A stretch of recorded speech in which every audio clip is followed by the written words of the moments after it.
yang बिथांखौ जोंनि गेजेराव सिनायथि होनायनि थाखाय रोजा रोजा साबायखर थाबाय। बे बुब्लियाव जों सिनायथि होनो दावगादों जोंनि सापागुरि समस्तिनि बारग' एमएलए थानेश्वर बसुमतारी सारखौ बिथांखौबो जोंनि गेजेराव सिनायथि होनो थाखाय गंग्लायै खावलायबाय।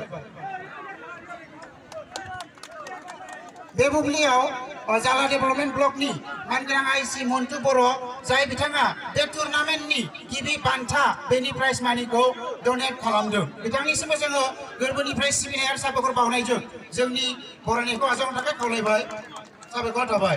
बे बुब्लियाव जोङो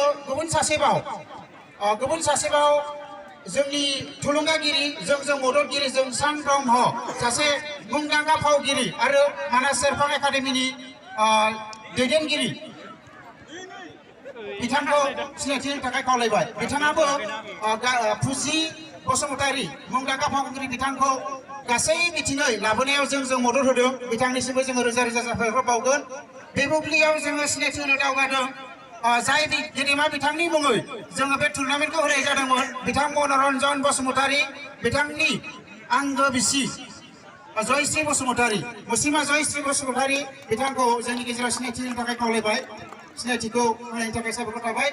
बे बुब्लियाव आङो सिनायथि होनो दावगादों एसएसपि लोखि बाजार केम्पनि मानगोनां दैदेनगिरि बिथां सेकेंड कमांडेंट रंजीत सिंह साहब को हमारे बीच इंट्रोड्यूस देने के लिए रिक्वेस्ट करता हूँ।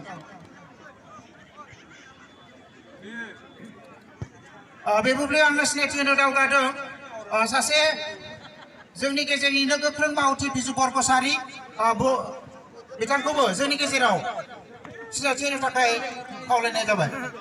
सिनायथि होनायनि थाखाय साबायखर थाबाय। बे बुब्लियाव सिगे दखरा एबसुनिफ्राय नुजाथिफैनो हादों लेङाइ आफादगिरि धोरोम सिंह बर' बिथांखौबो जोंनि गेजेराव सिनायथि होनो थाखाय गंग्लायै खावलायनाय थाबाय।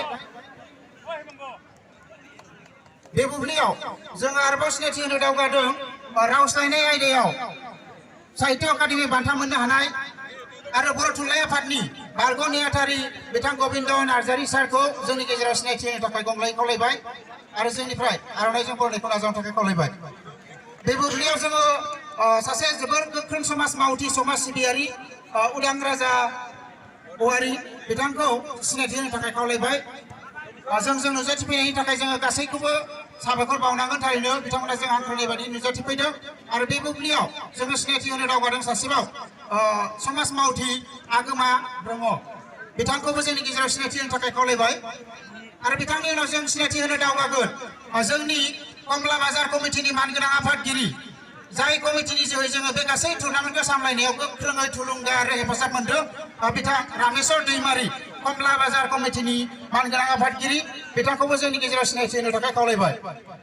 बे बुब्लियाव जोङो सासे रिटायार्ड फोरोंगिरि आरो बर' थुनलाइ आफादनि सासे मावथि बिथां सम्बारू ब्रह्म सारखौ जोंनि गेजेराव सिनायथि होनो थाखाय खावलायदों। बिथांखौ जोंनि गेजेराव सिनायथि होनायजों लोगोसे आर'नाइजों बरायनायखौ नाजावनो थाखाय खावलायबाय। गुबुन सासेबाव जोंनि गेजेराव समाज सिबियारि दङ बिथाङानो जाबाय दुलाल दैमारि बिथांखौबो जोङो सिनायथि होनो थाखाय खावलायबाय आरो जोंनि आर'नाइजों बरायनायखौ नाजावनो थाखाय खावलायबाय। बिथांनि उनाव जोङो सासे आंगोथार सुबुं रुंसारि मनरन्जन बसुमतारी गेदेमानि आंगो बिदा रजनिकान्त बर' बिथांखौ जोङो बयनिबो गेजेराव सिनायथि होनो थाखाय गंग्लायै खावलायनाय थाबाय। बे बुब्लियाव आरोबाव जों सिनायथि होनो दावगादों जोंनि दिनैनि जि फाइनाल गेलेनाय बे गेलेनायनि आंगो जोबोर आखा फाखा बिजिरगिरि रेफारि बिथांमोन दङ जोंनि गेजेराव बिथांमोनखौ जोङो एसे सिगां जों फैनो थाखाय खावलायदों आरो जोबोर खम समनि गेजेरावनो जों बिथांमोनखौ सिनायथि होनो नाजागोन। दिनैनि गेलेनायखौ सामलायगोन गाहाय रेफारि महरै अजित देउरि सालबारि डिस्ट्रिक्ट स्पर्ट्स एसोसिएशननि सासे मुं गोनां रेफारि बिथांखौबो सिनायथि होनो खावलायबाय। जोंजों दङ भरत स्वर्गियारि जोंजों दङ देरासार ब्रह्म जोंजों दङ हेमन्त गयारि बिथांमोन गासैखौबो जोङो सिनायथि होबाय। बे बुब्लियाव आरो गुबुन सासेबाव जोंनि जाज दङ बिथाङानो जाबाय दोमैलु बसुमतारी बिथांखौबो सिनायथि होनायनि थाखाय साबायखर थाबाय। दायो जोङो गुबुन सासे जोंजों अरायबो थाफाबाय थानाय सासे जोंनि समाज सिबियारि जोंनि फुंखा क्लाबनिबो बोसोनगिरि बिथांखौ जोङो सिनायथि होनो दावगादों बिथाङानो जाबाय सुरेन गयारि जोबोर मावथि जों अरायबो नांथाबफायो समान नांथाबफायो दा बिथांखौ जोङो रोजा रोजा साबायखर होगोन बे बुब्लियाव जोङो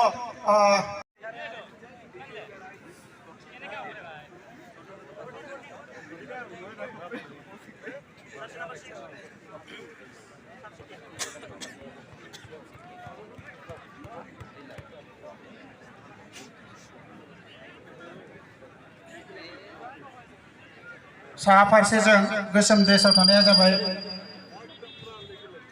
बिरसा मुंडा फुटबल क्लाब बासबारि खोला फारसेजों गोमो आरो ग्रे कालारनि इउनिफर्म गाननाया जाबाय सादेरिनिफ्राय फैनाय सादेरि स्पर्ट्स क्लाबनि हान्जा दा बे बुब्लियाव जोङो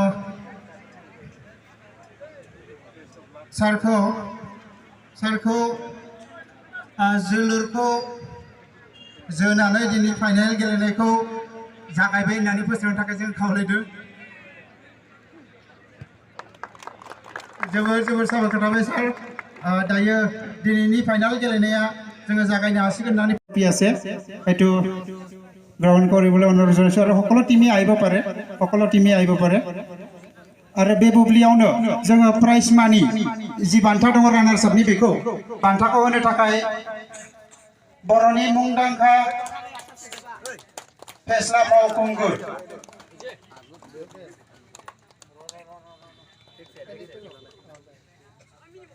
मानास सेरफां एकाडेमिनि मानगोनां बिथोनगिरि बिथां जोंस्रां ब्रह्मखौ जोङो प्राइज मानिखौ गथायनो खावलायदों कैप्टेन महोदय এতিয়া আমাৰ প্ৰাইজ মানিটো গ্ৰহণ কৰিবলৈ অনুৰোধ জনাইছোঁ